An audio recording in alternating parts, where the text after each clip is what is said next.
Vocational evaluation. Do you want to know what a vocational evaluation is? And are you interested in knowing what kind of occupation or potential business niche you should be focusing on in order to be more successful? Well, by the end of this video, you'll have 10 steps you can follow to figure out what will be the best business niche for you or the best job or the best field to go into. If you want to find and nurture your ideal occupation or business niche, subscribe to this channel and hit the notification bell so you know whenever a new video comes out. Also, if you've been watching some of these videos and you like them, remember to hit the like button below since it helps the algorithm show it to more people like you. Alright, so just to get this out of the way before we start, if you came here looking for a test to actually help evaluate you, then you can potentially go into the link in the description. Depending on where you're watching this, there might be a link in there or not. If there isn't one, then you might want to listen to the rest of this video to get an idea for the kinds of tests that you can find online, many of them for free, that can help you make that evaluation for yourself. If not, then comment below and let me know what can I help you with so that you can get a better idea, all right? So in case you're here but you don't even know what a vocational evaluation is, or maybe you came into this video to figure out what it was, then I'm gonna give you an idea very quickly. Basically, a vocational evaluation is just a way in which maybe you and a counselor, or you yourself if you know how to do it, go into finding what will be the best career for you, maybe the best occupation, something that can work on your strengths, but more importantly, something that works into your values and that actually fits your interests when it comes to the activities that you enjoy doing simply because they are fun for you to do, regardless of the external or extrinsic rewards that you get from them. Even if you're completely lost and you don't know what to do, this process can actually help you figure out, okay, based on what I've lived so far and based on my natural talents and gifts, what will be some of the fields that I could actually start trying out to see if I actually enjoy them and I can do well in them going forward. And because you do this process and you gain a lot of self-awareness, if you don't already have it, then you'll be considerably more confident in your ability to actually succeed there because you actually work yourself. This is not something that someone else is going to do for you. You're going to put a lot of work into it, into perhaps testing yourself, answering questions about self-discovery. So this is something important to keep in mind. This is something that you got to work with someone else or by yourself. And you cannot exclude yourself from the process because the whole point is to give you that confidence that this is something that's really good for you and at the same time allowing you to find something that you will enjoy, because at the end of the day, life is not only about advancement. Yes, advancement is cool, it's awesome, I love progress, but it's also about enjoying the journey and being able to contribute to other people as well. So without any more talking in the middle, I don't know if you guys enjoy that, let's begin with step 1. Find your interests or core activities that matter to you. Like we've mentioned in other videos, something important that you need to have into account is that interests are things that are very long term. And basically, these are activities that you really enjoy doing. Even if you weren't paid for them, you would like to do them. Maybe you have a hobby like that allows you to do an activity that you enjoy. Maybe you like repairing things. Maybe you like persuading people. That's something that I happen to have as a core activity or interest over long term. Maybe you like having control over things. Maybe you like managing things. Maybe you like doing other sorts of activities, all kinds, building stuff. Notice that this doesn't really matter what specifically you are managing, what specifically you are building. That matters because it kind of like goes into the passion aspect, but the interest is really the core activity. What is it that you're doing on a day-to-day basis mostly? And that is going to be a big part of you being fulfilled and happy with what you are doing. If you had to pick between a passion or an industry and a function or the core activity that you do, pick the activity. For example, if you are the person who enjoys finance, the activities that are done in a finance department, like number crunching, right? More than you are the kind of person who likes the creative work on graphic design or marketing or advertising, then always choose the finance department, no matter the industry. Even if it's an industry that you enjoy more, if it's gonna be a function like marketing that you are not that into, you're better off going to an industry you don't like, but working in the department and in the function, the core activity that you actually like. So now, how do you go about measuring that? Well, there are multiple ways. I'm gonna put some very broad ways in which you can potentially get some exams online. Obviously, the more you put out, maybe if it's a paid tool or instrument, the more valuable it's gonna be for you. But at the same time, you can get an idea with free tests online. One potential to do it is with the I believe the strong interest inventory that actually matches you also with occupations, right? That can be one that you can take, although I believe that's paid. I think it's copyrighted. At the same time, that may not be as good because it follows the Holland codes. I'm not going to talk about all that stuff. But you don't want to just pick if you take that test, you don't want to just pick an activity, an occupation that they tell you, because it's based only on the interest part. And there are many other things that we're going to see in this video.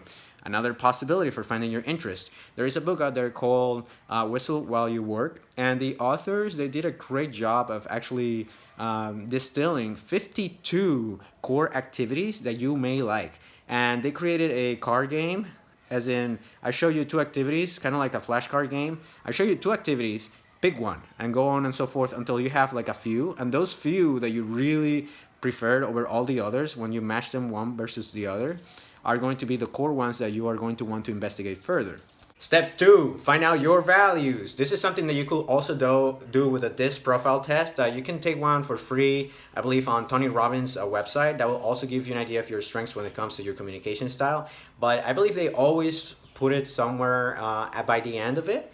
I think they used to call it the core values, but now they call it motivators, something like that. I've taken core values assessments from psychologists, and they're very similar. This it's not going to be a very detailed tool if you do it for free, but it's going to give you an idea of, okay, like, do I care about power or political values, right? Not political as in you go into office, but you care about having control of things, about having people depend on you versus you depending on others, for example.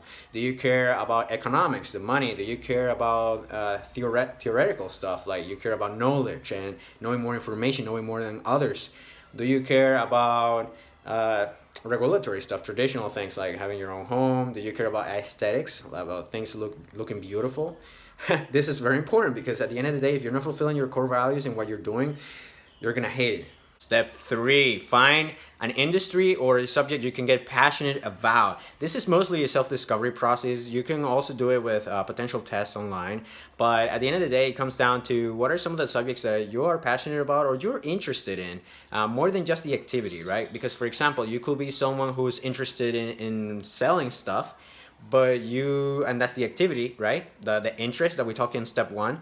But when it comes to your passion, your field, you prefer selling medical devices because you're passionate about that field, but you will actually suck and hate selling something like screwdrivers, for example, because maybe you're not interested in that topic at all. Even though it's a function and you like the function, you would really prefer it if you were selling something that really catered to your passion, to your subject of interest. Comment below if this is making sense so far. Step 4, find out your strengths when it comes to your communication style. There are many ways to do this. Some people like to do tests to get your skill level and match it with occupations. That's something you can do if that interests you. But again, you could be very skilled at something that's not gonna give you any kind of fulfillment at all. So in this list, I tried to keep the skills out of the way.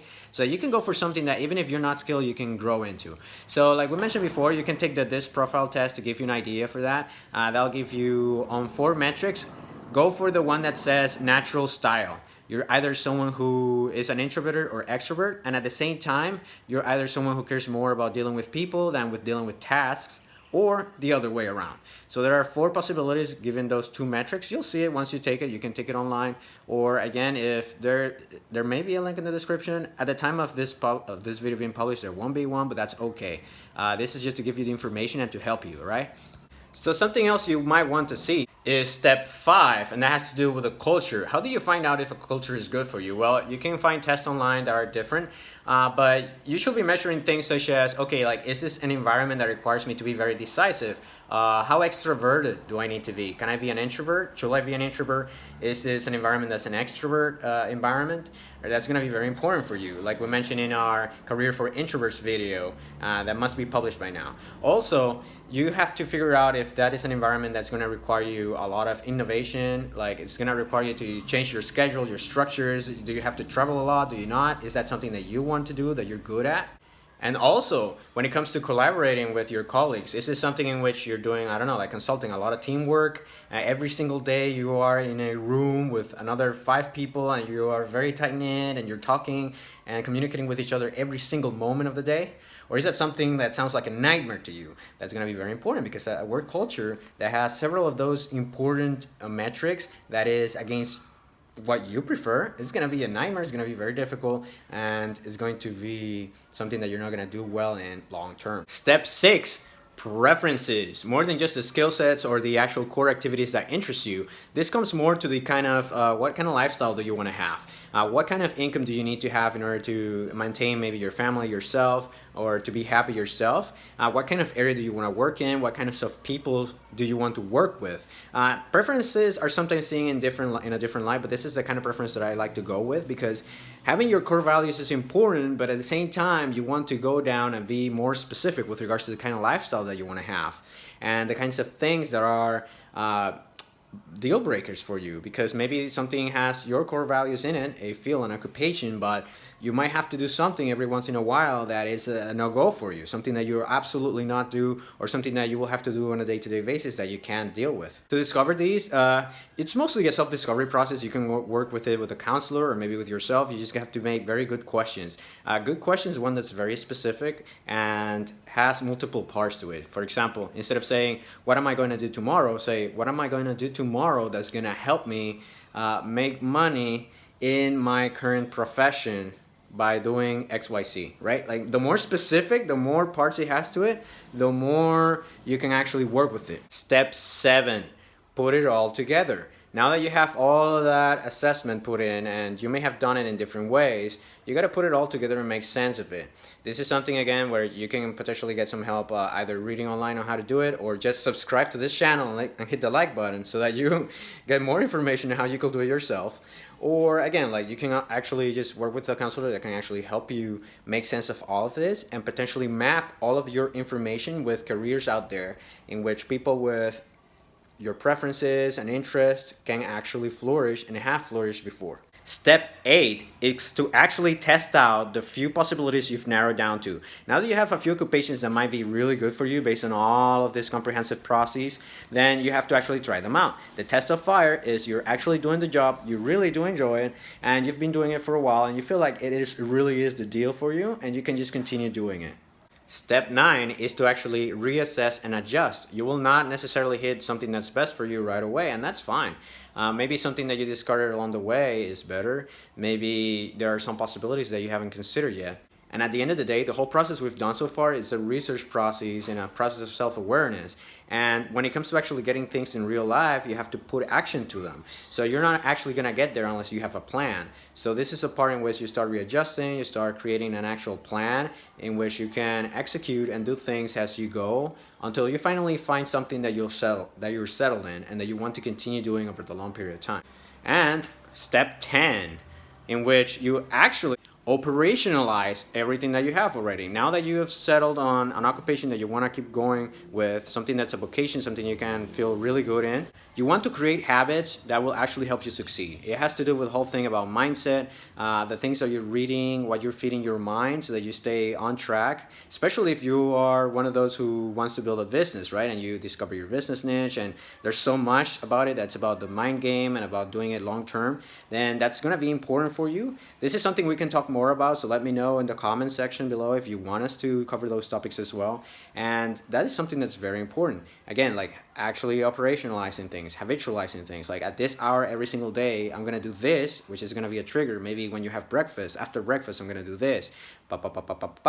And that way you actually create a habit that's gonna take you to success, because at the end of the day, it's not about doing one big thing that's gonna take you there. That's impossible. It's about doing many very little things every single day that are gonna take you to success. So now you know 10 steps to actually discover your vocation, to do a vocational evaluation yourself, or to have an idea for what someone you work with might need to go through in order to help you realize what you might be good at. You also know what a vocational evaluation is, and again, you can go online and figure out some tests and see if you can help yourself actually discover some of these things for yourself. If you like this video, remember to hit the like button below, subscribe to the channel, and hit the notification bell so you know whenever a new video comes out. Also, comment below about anything that you might like to talk about, and share this with your friends.